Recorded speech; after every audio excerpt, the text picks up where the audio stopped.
Hello friends.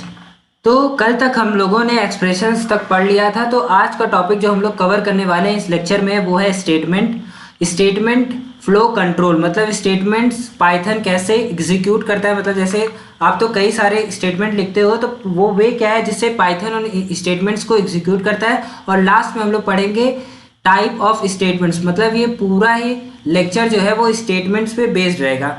तो सबसे पहले स्टेटमेंट्स क्या होते हैं।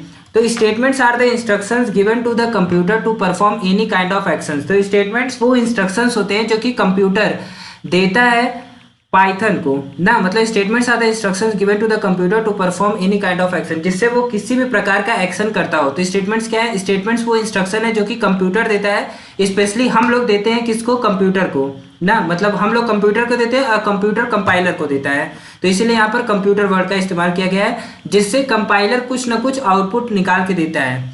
लेकिन ये जो स्टेटमेंट है आप इसे कभी भी इंग्लिश वाले स्टेटमेंट से मत कंपेयर करिएगा। जैसे फिजिक्स में वर्क जो होता है वो तभी होता है अगर डिस्प्लेसमेंट हो रहा है, लेकिन नॉर्मल लाइफ में वर्क मतलब वर्क होता है। जैसे अगर आप पढ़ रहे हैं वो भी एक वर्क है, आप टीवी देख रहे हैं वो भी एक वर्क है, लैपटॉप चला रहे हैं वो भी एक वर्क है। लेकिन फिजिक्स में आप बात करें तो जिसमें काम होता है वही वर्क होता है। उसी तरह पाइथन में जो स्टेटमेंट्स होते हैं तो उन्हीं चीज़ों को स्टेटमेंट्स कंसीडर किया जाता है जिनको लिखने के बाद पाइथन आपको कुछ करके देता है, कुछ आउटपुट देता है या कुछ करके देता है ना।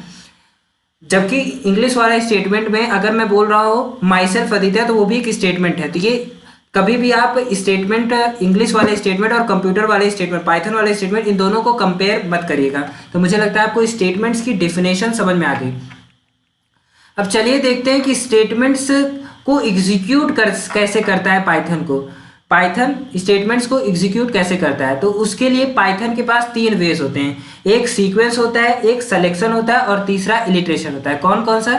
सीक्वेंस, सिलेक्शन और इलिट्रेशन। तो एक एक करके हम लोग आज डीपली पढ़ेंगे कि सीक्वेंस क्या होता है, सिलेक्शन क्या होता है और इलिट्रेशन क्या होता है, रियल लाइफ एग्जांपल्स के साथ।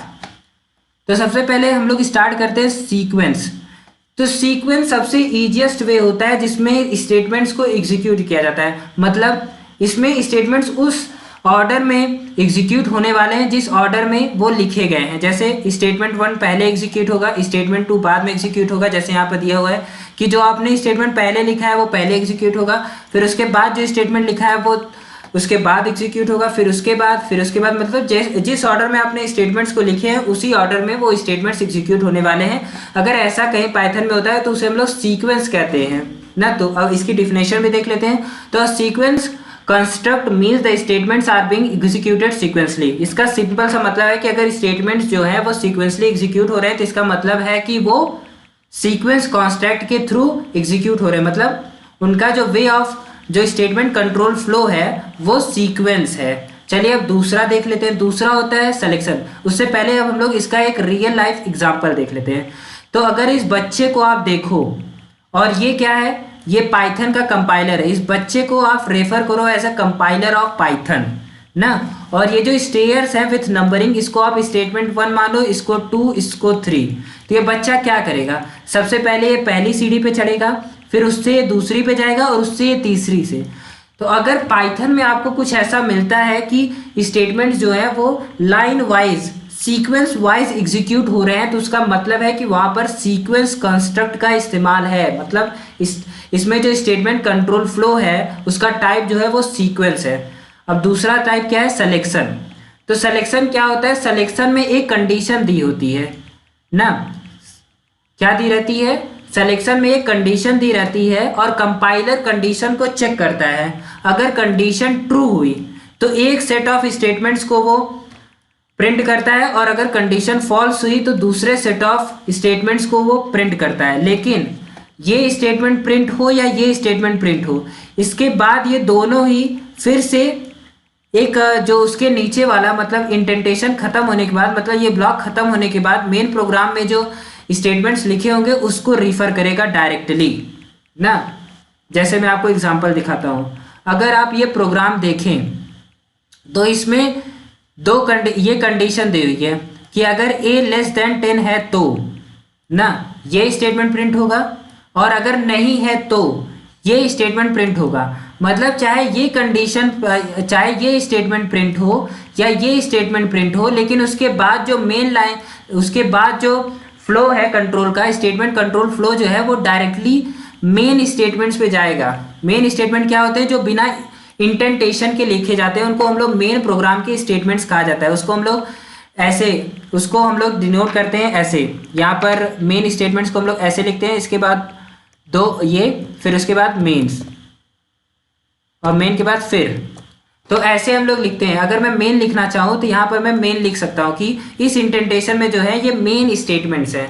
तो चाहे आप कंडीशन ट्रू हो या फॉल्स, कंडीशन ट्रू होगी तो एक सेट ऑफ स्टेटमेंट्स एग्जीक्यूट होंगे, फॉल्स होगी तो दूसरा सेट ऑफ स्टेटमेंट्स एग्जीक्यूट होगा। लेकिन उस चाहे कोई एक होने के बाद जो फ्लो ऑफ कंट्रोल है वो डायरेक्टली मेन स्टेटमेंट्स के पास चला जाएगा। ठीक, तो चलिए अब इसको हम लोग इस डायग्राम के थ्रू देखते हैं। ये देखिए यहाँ पर कंडीशन लिखी हुई है, अगर कंडीशन ट्रू है तो इस ब्लॉक के स्टेटमेंट्स प्रिंट होने वाले हैं, अगर फॉल्स है तो यहाँ पर दूसरा ब्लॉक भी होगा, उसके स्टेटमेंट्स प्रिंट होंगे। अगर एल्स दिया हुआ है तो अगर मैं यहाँ पर ये एल्स को हटा दूँ तो ये, अगर मैं यहाँ से एल्स को हटा दूँ तो ये डायरेक्टली यहाँ पर नॉर्मल स्टेटमेंट्स मतलब मेन प्रोग्राम के स्टेटमेंट्स के पास पहुँच जाएगा। लेकिन अगर मैं एल्स की कंडीशन डाल दूँ तो अगर इफ की कंडीशन रॉन्ग है ना तो पहले वो स्टेटमेंट्स प्रिंट होंगे और उसके बाद ये जाएगा, और अगर कंडीशन ट्रू है तो ये स्टेटमेंट प्रिंट होंगे और इसके बाद, मतलब लास्टली उसको जाना नॉर्मल स्टेटमेंट्स के पास ही है। अब इसको हम लोग रियल लाइफ एग्जांपल से देख लेते हैं। तो क्या है, एक स्लोप है ना, मतलब ये छत है, ये रूफ है ना, ये रूफ है, और ये एक स्लोप, रूफ पे जाने के दो तरीके हैं, एक स्लोप से है और एक सीढ़ी से है। तो यहाँ पर कंडीशन है, यहाँ पर कंडीशन है कि अगर ये कार होता है ना, अगर हम लोग कार, अगर ये कार होता है तो ये इस वे से जाएगा ना, मतलब अगर ये कार है, जैसे एक ये इफ होता है प्रोग्राम में, इफ होता है एल्स होता है, तो इफ को हम लोग कार मान लेते हैं और एल्स को हम लोग ये आदमी मान लेते हैं। तो अगर इफ की कंडीशन ट्रू होती है तो वो इस रास्ते से जाएगा, मतलब अगर पाइथन में बात करें तो वो सेट ऑफ स्टेटमेंट्स प्रिंट होंगे। और अगर एल्स की कंडीशन प्रिंट होती, ट्रू होती है तो ये वाला एल्स की कंडीशन ट्रू क्या होगी, मतलब अगर फॉल्स होता है तो एल्स की स्टेटमेंट्स प्रिंट होने वाले हैं ना। लेकिन आप लास्टली जाओगे क्या, ये जाए या ये जाए, जाएंगे कहाँ, दोनों जाएंगे रूफ पे ही ना। तो रूफ क्या है, मेन स्टेटमेंट्स हैं कि जो फ्लो ऑफ कंट्रोल है वो इफ से जाए या एल्स से जाए, लेकिन वो लास्टली पहुंचेगा मेन प्रोग्राम में ही। तो मुझे लगता है आपको समझ में आ गया होगा कि सिलेक्शन क्या होता है। अब इसको हम लोग एग्जांपल से देख लेते हैं। यहाँ पर मैंने एक छोटा सा प्रोग्राम आप लोगों के लिए बनाया है कि ए जो है उसमें आप यूजर से इनपुट मांगेंगे, और यहाँ INT क्यों लगा हुआ है, क्योंकि अगर आप INT नहीं लगाते हो तो ये जो वैल्यू है ये हमेशा इनपुट जो है ये हमेशा एक स्ट्रिंग वैल्यू स्टोर करेगा अनटिल आपने दिया नहीं है कि आपको किस वैल्यू में चाहिए। मतलब यूजर चाहे जो दे, लेकिन इनपुट अगर आपने सिर्फ इनपुट लगाया तो वो हमेशा एक स्ट्रिंग वैल्यू ही होगी। तो इसीलिए आपको यहाँ पर डिनोट करना पड़ता है कि आपको फ्लोट चाहिए, इंटीजर चाहिए, क्या चाहिए। तो उसके बाद ये आपसे वैल्यू ले लेगा यूजर से। उसके बाद यहाँ पर इफ की कंडीशन दी है कि अगर यूजर ने 10 से नीचे दिया हुआ है तो इसका मतलब क्या है कि a is equal to a+1, तो जो भी नंबर है उसमें एक जोड़कर a को दे दिया जाएगा। और अगर ऐसा नहीं होता है तो जो भी नंबर है उसमें एक माइनस करके a को दे दिया जाएगा, और लास्टली हम लोग को a को प्रिंट करना है। तो इसे हम लोग रन करा लेते हैं। तो जब हम लोग इसको रन कराएंगे तो ये नंबर डालने को, चलिए 10 से कम डालते हैं, जब 9 डाल दिया तो ये 10 प्रिंट कर रहा है, मतलब इफ का स्टेटमेंट यहाँ पर प्रिंट हुआ है। यहाँ पर इल्स, यहाँ पर जो है फ्लो ऑफ कंट्रोल इफ के पास गया, इफ का स्टेटमेंट प्रिंट हुआ और इसके बाद डायरेक्टली ये रिटर्न होके मेन स्टेटमेंट के पास चला गया, प्रिंट ए। देखिए यहाँ गया, फिर यहाँ गया और इसके बाद डायरेक्टली यहाँ आ गया। मतलब जो फ्लो ऑफ कंट्रोल है वो रिटर्न हो जाता है मेन स्टेटमेंट के बाद, जैसे इफ की या एल्स की कंडीशन सेटिस्फाई होती है, मतलब उसकी स्टेटमेंट प्रिंट्स होते हैं। अब चलिए दूसरा एल्स की कंडीशन को प्रिंट करा देते हैं। यहाँ 11 लिख देते हैं, तो 11 आपने लिखा तो ये 10, फिर से एल्स की स्टेटमेंट्स प्रिंट हुए, मतलब फ्लो ऑफ कंट्रोल यहाँ गया और इसके बाद फिर यहाँ पर मेन स्टेटमेंट्स के पास आ गया। तो मुझे लगता है आपको सिलेक्शन भी बहुत अच्छे से क्लियर हो गया हो। आप इस एग्जाम्पल को भी अच्छे से देख लिए होंगे कि कंडीशन चाहे जो भी ट्रू हो, इफ की ट्रू हो या एल्स की ट्रू हो, लेकिन एट लास्ट आपको मेन स्टेटमेंट के पास ही रिटर्न होना है। तो इसके अब इसकी डेफिनेशन को पढ़ लेते हैं। Execution of statement depending upon a condition test if a condition evaluates to true, मतलब अगर कंडीशन ट्रू होती है तो एक कोर्स ऑफ एक्शन, मतलब एक सेट ऑफ स्टेटमेंट जो होंगे वो प्रिंट होंगे ना, otherwise another course of action, अगर ऐसा नहीं होता है तो दूसरे कोर्स ऑफ स्टेटमेंट्स प्रिंट होंगे। इफ फॉलोड, अगर दिए हुए हैं तो, नहीं दिए हुए हैं, अगर यहाँ पर एल्स नहीं दिया होता तो ना, अगर यहाँ पर एल्स नहीं दिया होता तो चलिए देखते हैं क्या होता। अगर ये कंडीशन नहीं दी होती तो यहाँ पर मैंने 11 लिख दिया, देखिए इसने 11 प्रिंट कर दिया, क्योंकि ये कंडीशन सेटिस्फाई नहीं हुई तो कहाँ पहुंच गया, सीधा वो मेन स्टेटमेंट के पास पहुंच गया, क्योंकि एल्स की कंडीशन नहीं दी हुई थी ना। और वहां पहुंचने के बाद क्या ये वाली कंडीशन हुई नहीं, मतलब 1 प्लस हुआ नहीं, 1 प्लस हुआ नहीं तो 11 दिया था तो 11 प्रिंट हो गया। मुझे लगता है आपको सिलेक्शन बहुत ही अच्छे से समझ में आ गया होगा। अब हम लोग चलते हैं इलिट्रेशन की ओर। ये मैंने प्रोग्राम लिखा हुआ था, सेम प्रोग्राम, उसमें मैंने ये जो प्रोग्राम है ये सेम प्रोग्राम मैंने यहाँ पर सेम प्रोग्राम मैंने कॉपी किया हुआ था, ये आपके नोट्स के लिए, और वो मैं आपको डिमॉन्स्ट्रेट करने के लिए उसको पाइथन में लिखा हुआ था। तो नेक्स्ट जो है वो है इलिट्रेशन या लूपिंग।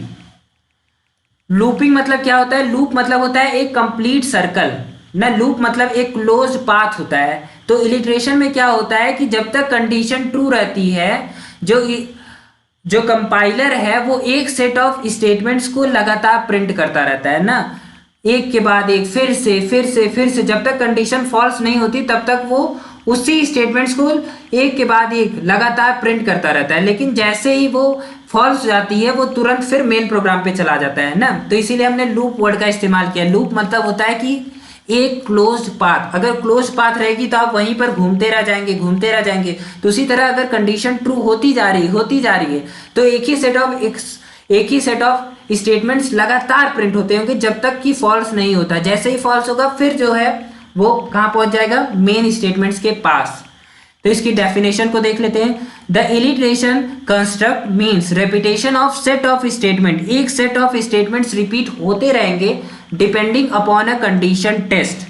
एक कंडीशन दी रहेगी तभी तो पता चलेगा कि ट्रू है कि फॉल्स है। Until the time a condition is true, जब तक कंडीशन ट्रू होती रहेगी, a set of statements are repeated again and again. तो एक सेट ऑफ स्टेटमेंट्स को कंपाइलर लगातार एग्जीक्यूट करता रहेगा। लेकिन जैसे ही कंडीशन फॉल्स होगी रेपिटेशन स्टॉप हो जाएगा और फ्लो ऑफ कंट्रोल फिर से मेन स्टेटमेंट्स के पास पहुंच जाएगा। तो ये होता है इलिट्रेशन।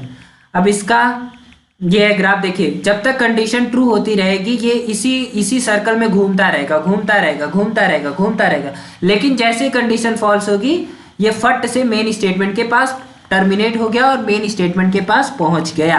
क्या पहुंच गया, फ्लो ऑफ कंट्रोल। अब इसका डिमॉन्स्ट्रेशन रियल लाइफ एग्जांपल मैं आपको देता हूं। तो सबसे पहले अगर ट्रू है तो उसका मतलब है क्लाइंब ना, मैंने कंडीशन है, अगर ट्रू कंडीशन आती है तो उसका मतलब है कि ये आदमी चढ़ेगा, ऐसे चढ़ेगा। दूसरा कलर लेते हैं। अगर कंडीशन ट्रू है तो ये आदमी ऐसे, अरे यार कौन सा कलर है, अगर कंडीशन ट्रू है तो ये आदमी ऐसे क्लाइंब करेगा, चढ़ेगा, सीढ़ी पे चढ़ेगा। और अगर कंडीशन फॉल्स होती है तो जंप कर जाएगा।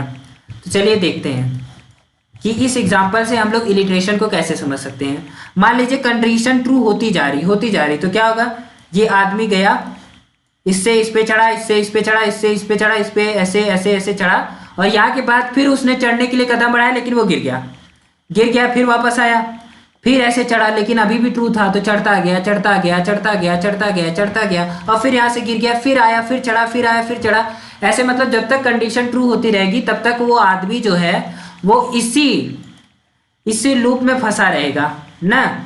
लेकिन जैसे ही कंडीशन फॉल्स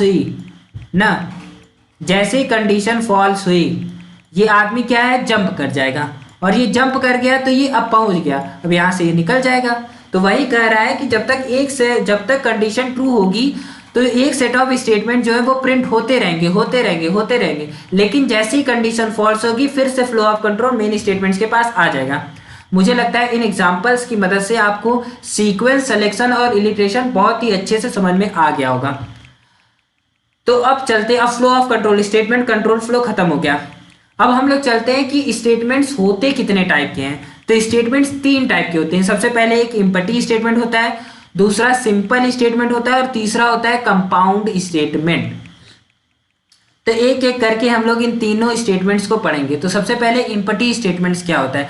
तो एक 4 वर्ड का इसका आंसर है कि वो स्टेटमेंट जो कुछ नहीं करता हो ना। पाइथन के वो स्टेटमेंट जो कुछ नहीं करते हो। तो पाइथन का वो स्टेटमेंट जो कुछ नहीं करता हो, उसका एग्जांपल क्या है, उसका सबसे बढ़िया एग्जांपल है पास स्टेटमेंट ना। तो इम्पटी स्टेटमेंट का मतलब है पाइथन के वो स्टेटमेंट जो कुछ नहीं करते हो, और इसका एग्जांपल है पास स्टेटमेंट। अब पास स्टेटमेंट क्या होता है, तो when ever Python encounters a pass statement, मतलब जब जब पाइथन के कंपाइलर को एक पास स्टेटमेंट मिलता है तो पाइथन क्या करता है, चलिए देखते हैं। पाइथन डज नथिंग, पाइथन कुछ नहीं करता है। पाइथन सिर्फ इतना करता है कि moves to the next statement in the flow of control. जैसे अगर यहाँ पर ये एक स्टेटमेंट है, ये एक स्टेटमेंट है, और यहाँ पर पास लिखा हुआ है, और इसके बाद ये एक स्टेटमेंट, ये एक स्टेटमेंट है, ये स्टेटमेंट एग्जीक्यूट हुआ, ये स्टेटमेंट एग्जीक्यूट हुआ। अब फ्लो ऑफ कंट्रोल इस पास के पास पहुंचा, तो अब पाइथन कुछ नहीं करेगा। अब वो फ्लो ऑफ कंट्रोल उसके जस्ट नीचे वाले सीक्वेंस में, उसके नीचे वाले के पास भेज देगा कि अब ये स्टेटमेंट एग्जीक्यूट होने वाला है। मतलब पास अगर कहीं लिखा हुआ है तो उसका मतलब है कि पाइथन कुछ नहीं करने वाला है। पाइथन सिर्फ अब उसको जो फ्लो ऑफ कंट्रोल है उसको अगले स्टेटमेंट पे मूव करा देगा, फॉरवर्ड कर देगा। तो ये होता है इम्पटी स्टेटमेंट। अब देखते हैं सिंपल स्टेटमेंट क्या होता है। सिंपल स्टेटमेंट को हम लोग सिंगल स्टेटमेंट भी कह सकते हैं कि इसमें एक ही वर्क होता है, मतलब ये एक स्टेटमेंट होता है और वो एक काम करके फिर फ्लो ऑफ कंट्रोल को दूसरे लोगों को दे देता है। तो any single executable statement is a simple statement in Python. वो स्टेटमेंट जो सिर्फ एक बार एग्जीक्यूट होते हैं ना, जैसे इफ एल्स व्हाइल क्या है, वो जब तक कंडीशन ट्रू होती रहेगी तब तक एग्जीक्यूट होते रहेंगे, तो वो सिंपल स्टेटमेंट नहीं है। तो सिंपल स्टेटमेंट कौन सा है, प्रिंट स्टेटमेंट हम लोग का सिंपल स्टेटमेंट है। प्रिंट स्टेटमेंट में क्या होता है, प्रिंट स्टेटमेंट एक बार आउटपुट, अच्छा प्रिंट का मतलब क्या होता है, प्रिंट का मतलब ये है कि इसके अंदर जो चीजें हैं वो आपकी आउटपुट में डिस्प्ले होने वाली है, आपको कुछ हार्ड कॉपी नहीं मिलने वाली उसकी। इसका अगर आपने प्रिंट लिखा है, इसका मतलब है कि इसमें जो भी है वो आपको आउटपुट में अपने दिखेगा। जैसे मैंने यहाँ पर मैंने प्रिंट स्टेटमेंट दिया, यहाँ पर प्रिंट ए दिया था, तो ए की जो भी वैल्यू है आपको वो यहाँ पर आउटपुट में दिखने वाली है। 10, 10, 11 ये सब क्या है कि वैल्यू है ए की, और प्रिंट में दी गई है, इसलिए ये आउटपुट में डिस्प्ले हो रही है। मैंने तो कई सारे स्टेटमेंट लिखे थे, लेकिन सारे तो आपको नहीं दिखे ना, सारे आपको यहाँ पर नहीं दिख रहे हैं। आउटपुट में दिख क्या रहा है, जो कि प्रिंट में दिया हुआ है। तो ये सिंगल एग्जीक्यूटेबल है, एक ही बार एग्जीक्यूट हुआ ना, तो इसको हम लोग सिंपल स्टेटमेंट कहते हैं। तो प्रिंट स्टेटमेंट क्या है, एक सिंपल स्टेटमेंट है जो कि सिंगल एग्जीक्यूटेबल होता है, एक ही बार एग्जीक्यूट होता है।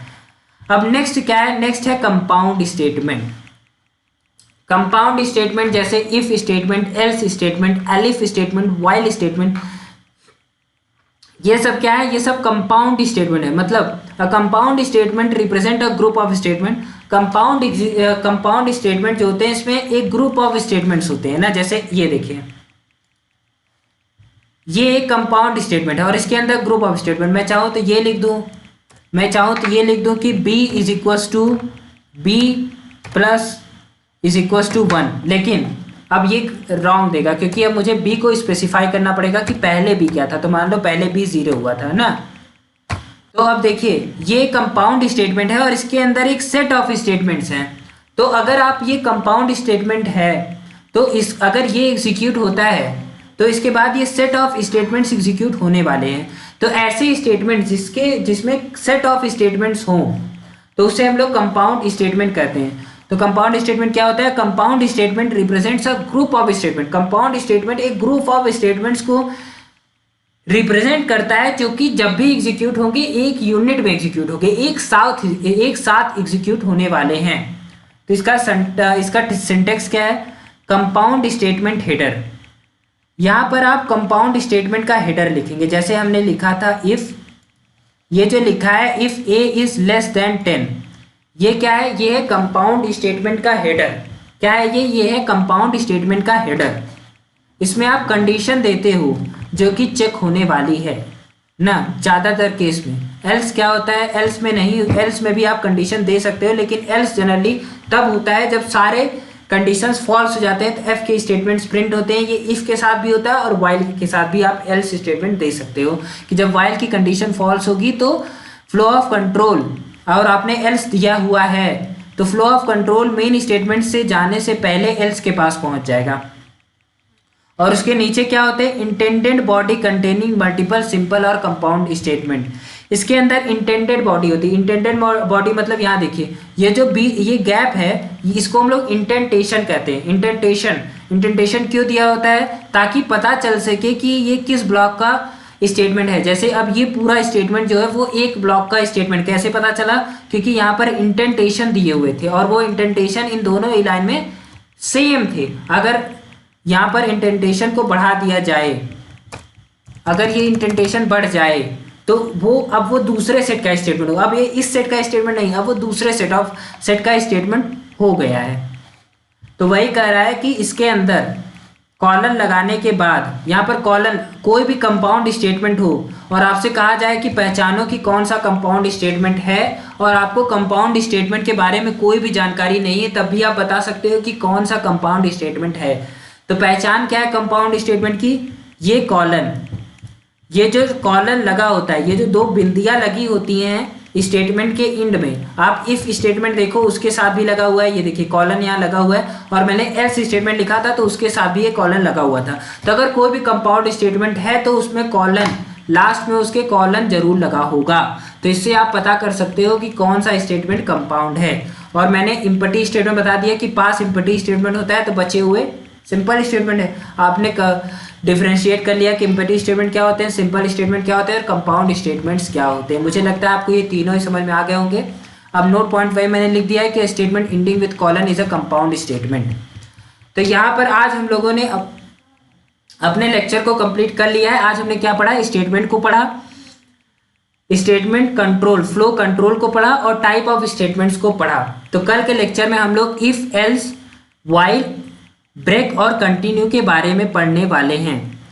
तो फ्रेंड्स, अगर आपको मेरा लेक्चर अच्छा लग रहा है तो आप प्लीज़ मेरे चैनल को सब्सक्राइब कर लें, और अगर नहीं भी अच्छा लग रहा है तो आप मुझे कमेंट सेक्शन में ज़रूर बताएं कि आपको मेरे लेक्चर्स में क्या नहीं अच्छा लग रहा है, ताकि मैं अगले लेक्चर में उसे और भी बेहतर, अपने आप को और भी बेहतर कर सकूं। लेकिन अगर आपको मेरा लेक्चर्स अच्छे लग रहा है और आपने सब्सक्राइब नहीं किया है तो प्लीज़ मेरे चैनल को सब्सक्राइब कर लें, ताकि मुझे पता तो चले कि हाँ लोगों को मेरा लेक्चर अच्छा लग रहा है। तो thanks for watching my video.